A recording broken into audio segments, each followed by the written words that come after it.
Здрав начин на живот, лекување од одредени заболувања и превенција во емисијата Здравје на Радио Слободна Македонија. Во понеделник и петок. Вклучете се на 3131 332 или поставете прашање на мејл адресата zdravje@rsma.mk. Не пропуштајте. Контактна емисија Здравје на Радио Слободна Македонија. Добро утро, почитувани слушатели. Јас сум Александар Динев, а вие слушате емисијата Здравје на Радио Слободна Македонија. Денеска сме понеделник, а во понеделник емисијата Здравје е посветена на здравата храна и здравиот начин на живот. Токму во ова насока ја одбравме и денешната тема. Лебот не е нездрава храна.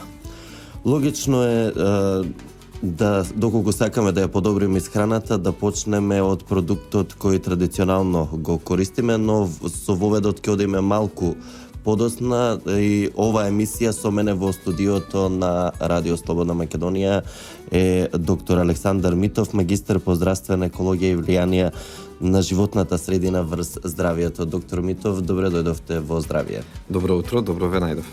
Слушнавме дека ќе зборуваме за лебот, традиционален продукт без кој не е замисливо ни едно јадење. Но од друга страна чести се шпекулациите или теориите, да ги кажеме, дека лебот, всушност белиот леб не е корисен, па дури и штетен. Зошто е тоа така? Оправдано е со научни студии, научни докази и така натаму. Најнапред би требало да почнеме од општата перцепција за лебот која што постои кај нас и за жал таа е таква дека кон лебот се гледа како генерално кон нездрава храна. Или ако замислиме, иако разговараме со луѓе тесто, шеќери, јаглехидрати и се претпоставува дека лебот воглавно е нездрава храна. Меѓутоа треба да бидеме прецизни, треба да бидеме јасни. И тоа пред се однесува, таквата перцепција треба да биде јасно дека пред се однесува на белиот леб и дека не можеме да го речеме истото за лебот кој што се добива од интегрално брашно.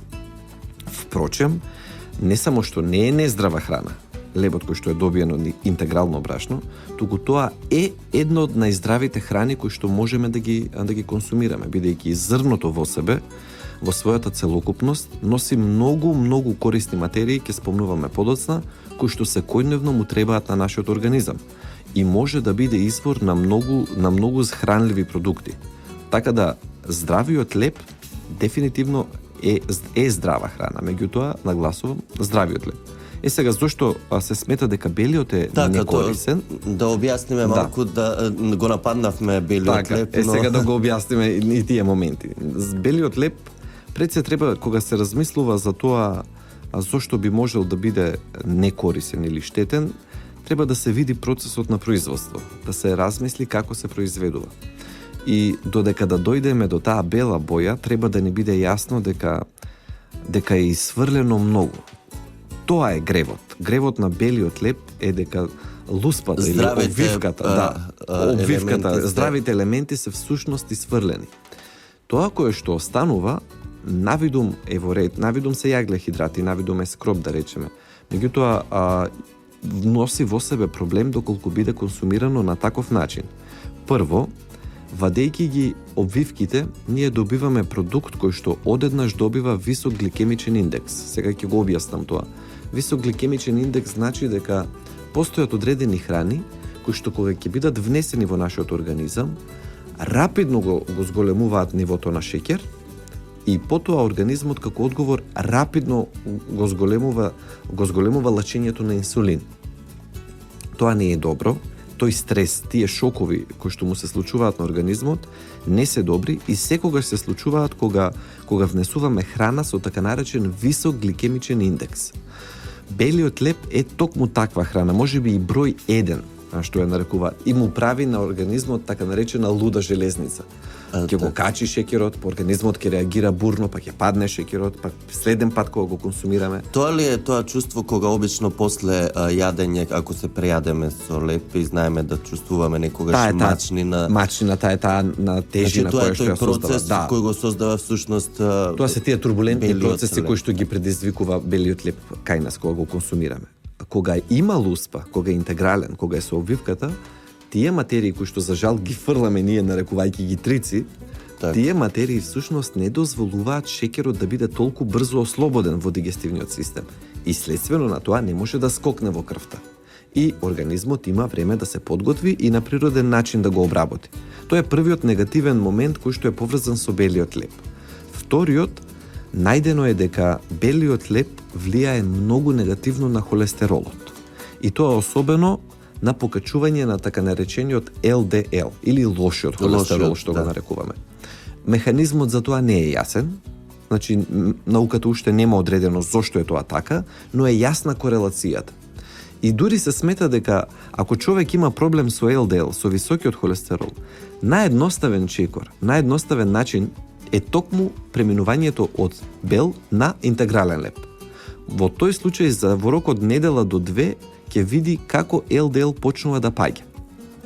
Третиот момент зошто белиот леп не е корисен или е штетен е тоа дека стимулира, неговата консумација стимулира создавање на масно ткиво на места во организмот на кои што не е паметно или не е добро да ги има. Има нели на два начина може да биде распределено масното ткиво генерално ако збориме. Може да биде подкожно, но може да биде и околу внатрешните органи. Значи во стомакот околу органите. Тоа уште се нарекува и висцерална дебелина или дебелина на внатрешните органи. Така, затоа луѓето често викаат и всушност сите диети кога почнуваат да ги применуваат оние кои сакаат, никако не консумираат поготово бел леп. Да, бидејќи ги таложи маснотиите околу стомакот. Најдено е дека мислам тоа е го зголемува обемот на стомакот, кратко и јасно. Тоа е навидум, а тоа е во суштина бидејќи внатре околу органите создава масно ткиво. Сега, што е проблем? Масното ткиво не е наивно ткиво, не е едноставно ткиво. Тоа има капацитет кога се наоѓа во близина на други органи да лачи посебни така наречени локални хормони или цитокини или на било кој, значи тоа е многу хормонски активно ткиво и тоа лачи материи и заради тоа придонесува за нарушување на балансот на организмот. Дури е најдено дека и доколку помеѓу внатрешните органи, особено околу панкреасот, ако има многу масно ткиво, дека всушност тоа придонесува остатокот од организмот да почне да развива отпорност кон инсулин. Значи, макар и да го има инсулинот во крвта, телото почнува да станува отпорно, да не одговара. И тој се предизвикува дијабет. И тука одиме кон дијабет. Така да, и плюс, значи тоа се неколку негативни аспекти на белиот леп кои што ги спомнавме. Гликемичниот индекс, висцералната дебелина, лошиот холестерол и, за жал, многу адитиви кои што се користат во процесот на создавање на белиот леп, како што е калциум проприонатот и други адитиви, да не ги набројуваме сега, меѓутоа сите тие се врзани со негативни ефекти. Така, претходно во еден контекст споменавте дека хранливите состојки ги сврламе преку при производството, односно да ја добиеме таа бела боја, како што и самиот рековте, ги фрламе во трици, а всушност тоа е здравата храна. Како се произведува лебот? Значи, како доаѓа до таа постапка да се отстранат тие хранливи материи? Да, многу е важна оваа процедура на која што навестувате, бидејќи ние треба да бидеме свесни како консумирачи на било која храна, на кој начин истата е произведена. Така треба да бидеме за лебот свесни, дека најнапред таа луспа се отстранува, значи низ процесот на мелење, овие така наречени трици се отстрануваат и свежо меленото брашно има една малку жолтеникава боја, иако ние сме навикнати да го гледаме бело. Меѓутоа, потребно е да отстои 2 до 3 месеци, природно, за да ја добие таа бела боја. Сега, бидејќи живееме во такво брзо време, индустријата нема време да чека природно да обелува свежо меленото брашно, затоа се користат хемиски супстанции, избелувачи, како што е например алоксанот, за кој што дефинитивно е најдено дека ги уништува бета клетките кај панкреасот на животните. Значи, тоа е една субстанца за која што со сигурност се знае, кај животни можеме да експериментираме. Фала Богу, кај луѓе ова не можеме да го испробаме. Но има начини да се поврза. Сега би рекле дека воденично брашно би било нели најпреферабилно, најпосакувано во овие случаи. Иако може да звучи премногу дистантно, меѓутоа Македонија е земја каде што за среќа може да се најде. Значи не е тоа научно фантастично. Се уште постојат воденици. Се разбира. Особено еве јас би можел да зборам за својот крај од кај што потекнувам, од Струмичко, да речеме се уште во Струмичко постојат и активни воденици каде што се користат и кај што се произведува тоа здраво воденично брашно. Така, го има се уште во некои рурални места, но не за џабе старите, ќе се изразам народски, порано ги правеле тие воденици за да се хранат толку здраво и да живеат подолго. Треба и да се потрудиме да ги најдеме. Така, доктор Митов, ќе направиме кратка пауза за реклами и ќе се вратиме повторно со разговорот на оваа доста интересна тема.